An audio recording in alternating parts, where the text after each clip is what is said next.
negative thoughts are going to come in hot. Oh, yeah. You're going to feel them. And that's when you have to be able to step back and look at it, like you said. And is this the truth? Or is this just trying to Mhm. keep me safe from getting hurt? And guess what? I'm okay stepping into the land of no because that's where yes lives. Ooh, I love that. Yeah. So that's important for all of us to remember, especially as we're trying to try something totally new and follow our Mhm. heart to something new. Welcome to the Shift Your Day Job podcast. I'm Brittany Cates, career coach and fellow career shifter, here to help you leave unfulfilling work behind. Every Thursday, I share stories, strategies, and confidence boosting insights to help you gain clarity, take action, and create a career you love. Let's shift your day job together. We all have moments in life where we play it safe instead of following our intuition. Sometimes those choices shape our paths in ways we never expected. My guest today is Jenn Brown, and she knows that feeling well. In college, she dreamed of becoming an occupational therapist, but convinced herself that the classes were too hard. And that one decision changed everything. But instead of staying stuck in regret, she turned it into her purpose. After 16 years in education, Jenn made a bold career shift, becoming a certified life coach who helps teens and young adults build confidence and navigate tough decisions. Now she's teaching the next generation to trust themselves now so they don't have to wonder what if later. In this episode, we dive into Jenn's journey from educator to life coach, how she pushed past self doubt to find a more aligned career, and why self trust is a game changer. Whether you're a teen making decisions for your future or an adult in the middle of a career pivot. If you've ever second guessed yourself or felt like it's too late to change directions, this conversation will give you a whole new perspective. So let's dive in and welcome Jenn Brown to the podcast. Hi, Jenn. How are you today? Good. Thank you so much for having me. I'm super excited. This is a topic near and dear to my heart.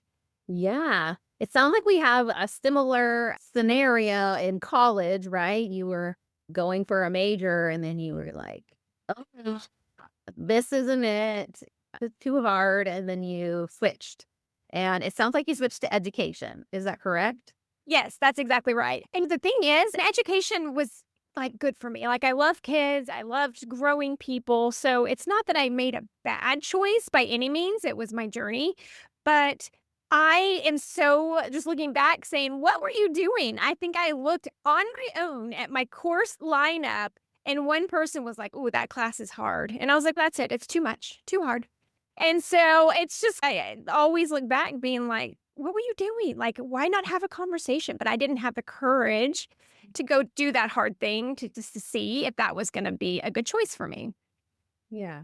No, I love that you started off with, oh, it's not like I made a bad choice. It was just different than I had planned. And yeah, we can go back and touch on that in a minute. But if you want to go through more of your story of how you got to where you are today, that would be great.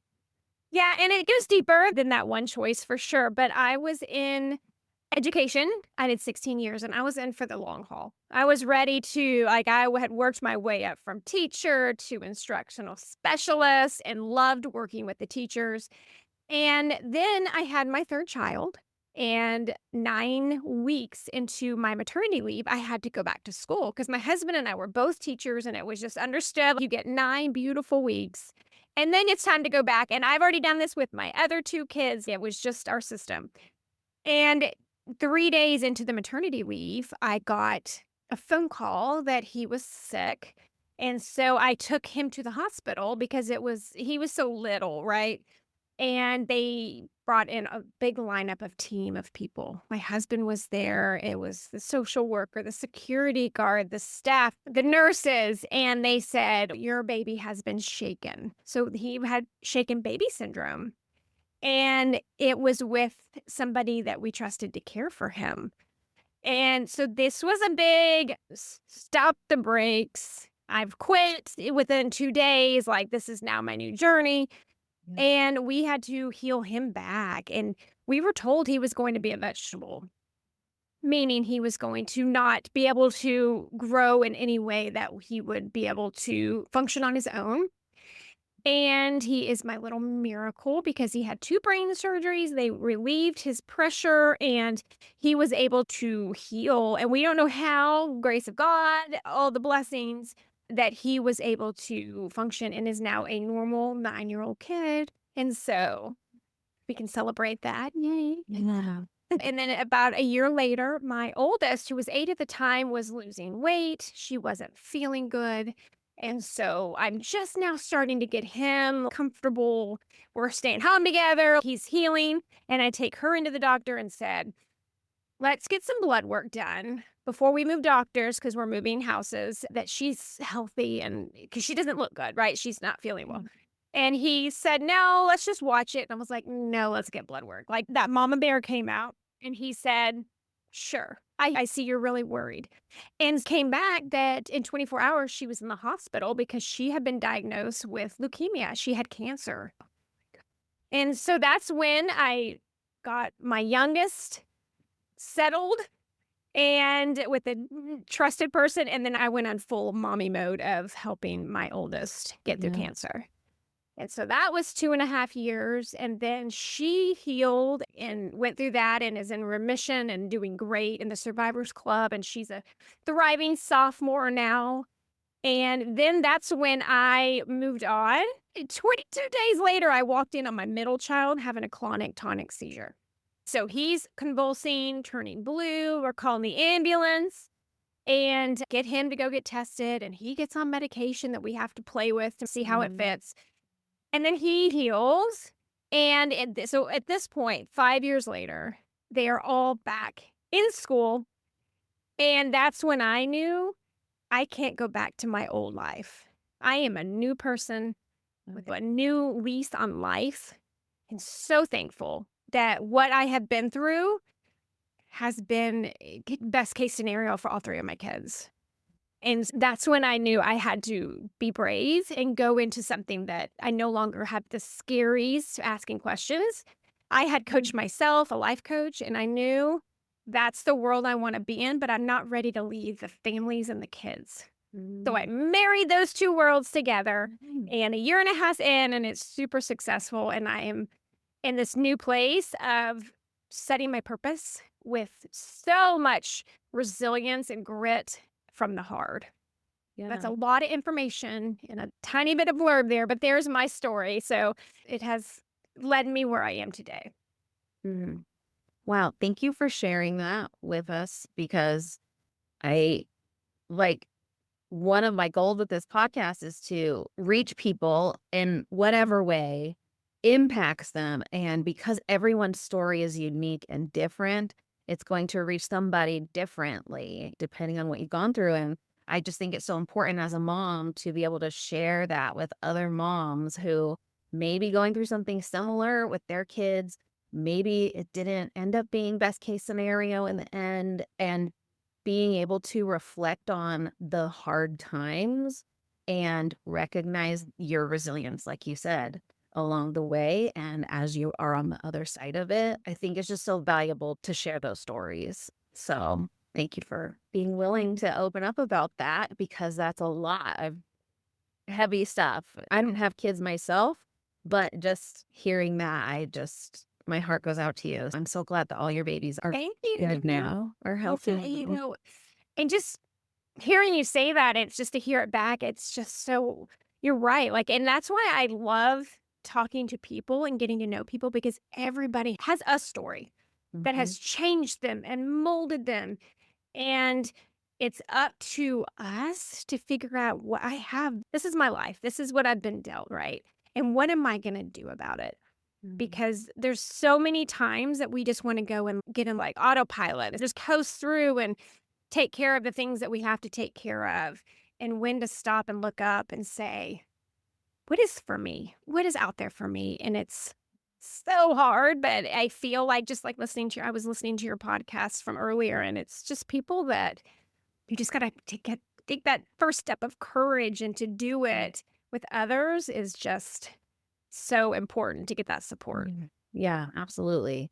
And being able to take those experiences and recognize how they've impacted you and take that like you said, you're marrying like these two passions and places of purpose that you feel, right? With the kids, you feel purposeful there, and that life coaching that really helped you through that tough time, and marrying those two together and making those connections, right? Okay, this is what I've learned. This is how I've grown. This is who I am now. And I still value the education piece and the kids, and I want to incorporate that. And so I just love that you've used that to help you move forward and make a new decision for your career. Yeah, thank you. Yes, and when it comes down to it, even when I was teaching, relationships and families are tricky, right? Like I Mm. see these kids that they're on their phones and they have a tough growing up. If you think about it, this is the first generation that has been born into technology. They started out with an iPad more than we as adults that are now adults. We at least got that buffer to where we got to be early 20s or late 20s for me, whatever, like older. But it just takes some like nurturing to say, let's connect these two generations that see things totally different and give these kids that have hidden a little bit. They haven't had those social skills that a lot of times you get with not having that phone as your buffer, and to give them the resources to be able to connect and to communicate and have those hard conversations. So when it is time for them to graduate and go to college, they're not stuck in panic anxiety mode because what's happening. I'm not used to being on my own. I don't know how to go to the bank. I don't know how to call for a doctor's appointment. So Mm. it's social skills, it's the emotional intelligence, and we're just trying to give them that support and that buffer of helping parents know how to support them because they want to, but a lot of times they just don't know how. Yeah, absolutely. Yeah.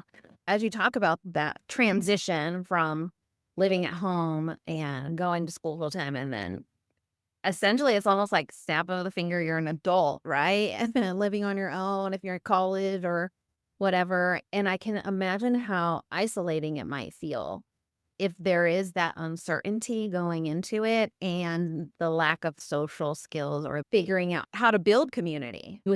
You had a built-in community with your family, your high school friends, etc. And now you got to figure that all out. And so I think it's so important. Yeah, building that courage, because think how hard it is to go meet new people. Oh, And so I'm a social person.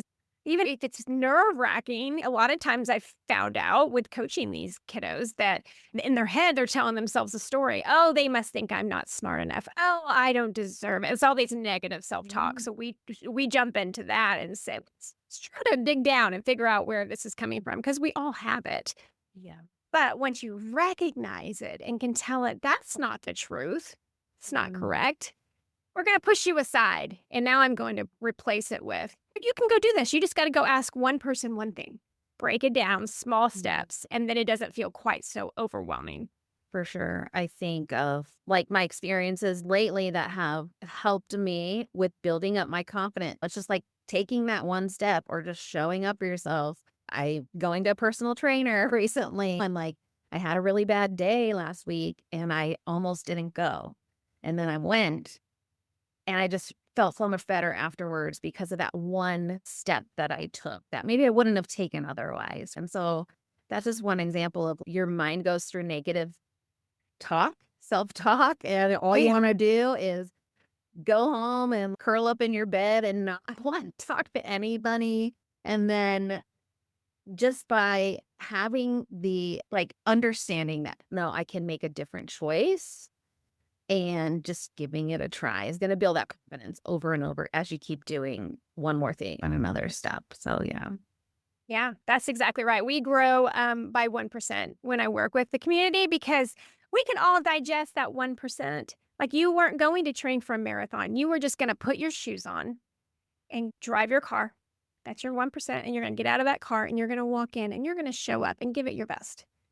And when you did that, in turn, that confidence boosted up. And so next time, it's going to be a little bit easier, Mm. just like you were saying. And then you're going to be in, and then you're going to start seeing results. Yeah. And then you're gonna be like, "Okay, all right." So that is my putting on the shoes is helping me see the results from working out. I'm stronger. I have a I'm in a better place than I was 2 weeks ago. And Mhm. so it's just like this big, like, snowball that just gets bigger and bigger, and pretty soon you're that's I call that riding the momentum. like you're on the wave and you're surfing because you're up, you're feeling good. It's carrying you through it to keep going. Yeah, absolutely. I love that word momentum. It's something that comes up for me often. Yeah, I'm just getting the momentum go. Or just any little action is moving. It's moving the needle. Yeah. And I think about teenagers these days and just how valuable that skill is to say, okay, this is the negative thought I'm having. I can choose. Thoughts aren't facts. I can choose a different thought. And it's such an important skill that I didn't learn until recent years in my adulthood, and so the fact that you're able to, help teach that and instill that skill into these kids, yeah, I think it's so invaluable. Oh, well, thank you. I do too. It's fantastic to see the actual tangible results, like what they're doing. And I always like to remind people, not even just teens, but adults, our negative self talk is not ourselves beating ourselves up. It's trying to keep us safe. Those thoughts are to help us not step out of our comfort zone because last time we stepped out of our comfort zone, it could have been really scary. Somebody could have laughed at us. Somebody told us, no, what are you doing with yourself? That's not right. And as an entrepreneur that's trying to step out of your comfort zone, those negative thoughts are going to come in hot. Yeah. You're going to feel them. And that's when you have to be able to step back and look at it, like you said. And is this the truth? Or is this just trying to Mhm. keep me safe from getting hurt? And guess what? I'm okay stepping into the land of no because that's where yes lives. Ooh, I love that. Yeah. So that's important for all of us to remember, especially as we're trying to try something totally new and follow our heart to something new. Yeah. One thing that comes to mind as you talk about it is I was talking with my therapist yesterday, and we talked about how you make the best decision for yourself in the moment that you can, but it doesn't mean it was a bad decision. And it takes me back to your comment at the beginning of the episode where you're like, I changed my major, but that doesn't mean that it was a bad thing or that I regret it. It brought me to where I was today, and I'm grateful for all of that. And I just love that reminder of, okay, we're all doing the best we can in right now where we're at. And if we have the ability to reflect and be grateful for the growth we've had, even though it wasn't what we like maybe anticipated how it would turn out, right? Then we get to choose the meaning for ourselves. We get to make meaning out of our past in whatever way we want. And so we can choose the negative route or we can choose to see it as a positive growth opportunity and be grateful that it's brought us where we are today. Oh, so true. And it's humbling for sure. In the moment, Yes. you're Oh, like, yeah. it's not enjoyable. I'm not No. comfortable. But it is. It is just taking that perspective, right? We have the power of our perspective, and we are all learners and we're all teachers. And Mhm. so as you go through what you're going through, it's just pulling. That's how we learn the best. I tell my kids that all the time. I'm like, you made a mistake? Awesome. What'd you learn from that? And it's just getting that firsthand experience. And yeah, it's like there's no 100%, there's no mistakes. It's just been part of my path. And I don't regret any of it, not going into the physical therapy route, but I do regret not asking questions Yeah. because that was a self doubt on me. Mm. And it worked out because this is where I am. But for sure, it's just that was what I learned from that. Ask questions, believe in yourself to know that if you would have put your mind to it, you probably could have figured that out just fine. But I was Yeah. young. That was who was teaching me that at that time? Nobody, right? Yeah. And so Exactly. it's just that hindsight is always so clear. And that's important to remember too, is that grace of, yeah, it's really clear now because I've been through it. But in the moment, we're doing the very best we can. And that is good enough. Yeah. And I love how that marries what you're doing today to help young people. And so I just love that connection. Yeah, totally. And that's what I'm trying to do. I'm working with a lot of kiddos right now that either are in college, out of college, in high school, and there's so much pressure right now. What do you want to do? What do you want to do when you grow up? And they're all like, I can't breathe. I never ask that. I always just say, what's your next step? What's your next step? What do Mm. you enjoy? What's your next step into doing that? Because then we're going back to that 1%. And Yeah. so people aren't shutting down because we paralyze, paralysis by analysis, right? If it's too Mhm. much, then we just go into our turtle shell and tuck in and say, oh my gosh. But so it's just taking that, what feels good for the next step. Mm. And I think that's great advice for anybody, right? Especially if we're talking about making a career change. Maybe there are people out there that have no idea what they would do instead of this job they've been doing forever, right? But it's okay if we pull it back and break it down into smaller pieces. What would be my next step that I would take to start uncovering what I want or what I'm good at or what I enjoy doing or what else is out there. Yeah, it's applicable at all stages. It really is. And I always think it's people have asked me, I want a change, but I don't know what it is. Yeah. That's natural, right? I sat in that space for a very long time. But a lot of times I start with, well, what do you like to do on vacation? What's your perfect vacation? Because that's where you go and you're in the flow. Time doesn't exist because you just do, because that's what feels good. Yeah. And that's where I start a conversation. And then, do you like to sit around and be by yourself? Or do you like to go out and be busy and active? And just starting to get those just inner values that feel good. And that's a very good place to start, because then you start to find the pieces of you that you want to feed, because it feels Mm, good and it's you to your core. So yeah. what can I feed to give me that, start to boost that motivation and the confidence of, yeah, this is for me, because it just is, it like incorporates me in just this beautiful movement. Yeah. Thank you for sharing that. It's the idea when you're on vacation, you're released of all these obligations that you have in your day to day. And so if Right. you can reflect on those moments where the obligations aren't there, what would you be doing with yourself? What would you choose to do on vacation or to do on your free time? And then Yeah. and use that as okay, now what is that telling me? Yeah. Yeah, exactly. Going to those core values is because that's going to serve you the best if you're really authentic with whatever that thing is. So I wake up every day so thankful that I get to use my gifts, as we all do when it fits, right? But then it feels so uber controlling when you're not able to do that. Before I switched careers, I was really stressed in my teaching job, and I would have these dreams all the time. I was in the same warehouse hallway, and there was like a sludge, like a tar, and somebody would be behind me. And of course, I'd be running, but I couldn't run. My legs were stuck Mhm. and I could never get anywhere. And that was just this feeling over and over. I haven't had that dream one time since I've been doing what I'm doing now. I think it unleashed a lot of that subconscious pain of not being able to wake up and feel like I'm doing what I was born to do. Mm, mm. So I think Yeah, that's interesting. it is Mm. interesting. And it's one example of what is my body trying to tell me, or what is my brain trying to tell me from this dream, or maybe if I'm having health issues from my job, or the anxiety that might come up on Monday mornings when you have to get out of bed and you can't get yourself out of bed. Like, what is this revealing to me? And that helps to uncover, okay, what do I really need out of my new career? What's my 1%? What am I 1% to do today that can take me one step closer to whatever that is for you? Yeah.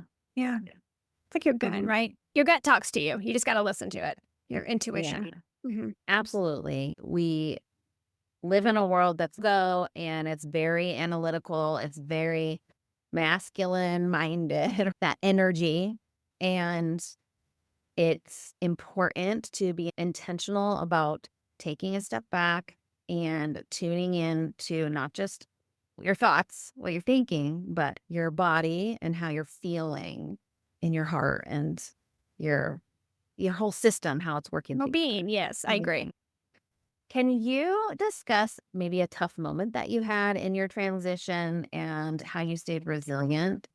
Moved into This is I've only been open a year and a half, but it does not come overnight. I think when I used Mm, to dream about what is this business gonna look like? I know the coaching part, but I have never in my life done anything with business ever. And so that was definitely a big hurdle, and my imposter syndrome was through the roof. Mhm. How do I start an email list? How do I start gaining a community? And it took there's days that I was, like, crying to my husband. I'd call him and just say, "I can't do this. It's just not gonna happen," because 'cause you're jumping over some big hurdles. Yeah. Anytime you start anything new, you don't know it, which is a blessing, but it can feel like a curse sometimes because Yes. it just is hard, like, straight up. When I would hit those moments, I would just keep going, and I would host when I first started lessons for teens or parents, nobody would show up, and it's okay. Not one person would show up because I would be doing these lives, and I would still just do the lesson because I would practice, and so it's so humbling to say, "All right, we've all been there." Nobody who has started a business in entrepreneurship, or really in any job, has it just gone from A to Z. We're like A, F, negative R, back to B. And so just to accept that as part of the journey has been my biggest takeaway. Yeah. So the days I have bad days or the days that nobody shows up to what they signed up for, okay. So what have I learned from this? Should I tweak anything? Then I shift my perspective to what can I learn from this instead of I wasn't cut out for this. It's okay. How am I going to try this differently? And I'll Mhm. try again tomorrow. So you mentioned your husband in that process, and can you talk a little bit more about your support system? Because as you're talking about that, I'm thinking about my experience when I shifted into my career that is now. I reflect back on those early days and I cried a lot. Yeah, too. Like I can totally relate. And luckily, within my job itself, my product manager was my support system through that. And he was so patient and so like helpful along the way, even though I was so like emotional because of this trying to learn something new, like you said. But knowing your why behind why you're doing it keeps you going, even in the midst of those days where you're like, I don't know what I'm doing. Yeah. So, can you talk about your support system through that? Yeah, so I do have a husband, he's fantastic, and he went through this with me, like, we were all like, the fact that we have survived marriage, we went through all of the most stressful marriage issues one could have. So we now just see each other in such a different way, right? So we were thick and thin, and he saw what I envisioned. He saw it even before it was even scribbled down on paper, and I remember him saying, "That's not a bad idea." Yeah. I remember thinking, "That's not," because it was a lot of pressure on him, because if he's giving me the thumbs up to be like, "Let's see what this comes out of," that is pressure on him to say, "Alright, I can't expect any income from your side for the foreseeable future." And not only that, is there's probably gonna come some money out because you gotta build a business, right? And he was huge and still to this day is just saying, "I'm proud of you," and then had to reach out and build not only build a networking system, but I had to join networking groups to Mhm. find people that knew the stuff. Yeah. Because I had the motivation, but I didn't know the business. I didn't know the stuff. And so I have just created these beautiful groups of business that I can call and say, I can't get my chat to work, my chat GPT. Can you help me? And so it's never like I'm without support. And there are Mhm. so many people that want to help you. And I went to coaching school at IPEC, and that team of people is, I got you. So it's Yeah. finding that, like you said, your project manager or your people that are saying, I believe in you. And yeah, this is going to be a little rocky, but there's nothing we can't figure out. Yeah. Yeah. Exactly. You mentioned your life coaching school. I've heard of IPAC. Did you I'm just curious, like, I know one of the challenges some people who are, like, thinking they need to make a career change, or I need more education, or I don't have what I need to succeed in that area. So, Right. what was it that kind of led you to taking this course and learning that and investing in that Right. at the time? So I had a coach myself, and she highly suggested IPEC.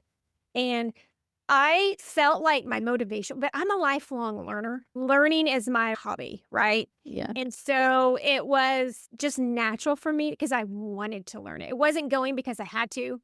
It didn't have, there was no, like, I wasn't holding any like expectation of once I get certified, then I can do this. Mm. So after I got going in coaching school, I immediately started telling my friends, can you just talk to me and let me just I figured out one saying I was supposed to say when I'm a coach. So we would have these little like 10-minute sessions where my friends would call me and just tell me like one little problem and I would get through half of what I knew in practice. Mhm. And then I'd be like, okay, I'll call you back when I know more. When I go to that next class, I'll call you back and we'll finish this conversation. Which is so funny. But no, it wasn't. There was no rule. Coaching is such a broad spectrum and it's Mhm. just bursting at the seams now. But for me, it's what I was going to feel confident in working with people because I Mhm. was trained in a way that felt right to me. Yeah. So there's no playbook, unfortunately. Yeah. And so it's just finding what feels, you go back to that inner core value, what feels good to you. Like just go back to that's going to lead you. It won't lead you too far in the wrong direction. Yeah. And I love that reminder because before I decided on this career path, I was teaching elementary school and I was ready for my next chapter. I was like, what do I do next? I need a new challenge. And just looking into all of the certifications I could get or the master's degrees in education. And I was just like, bullshit. So boring. All of these.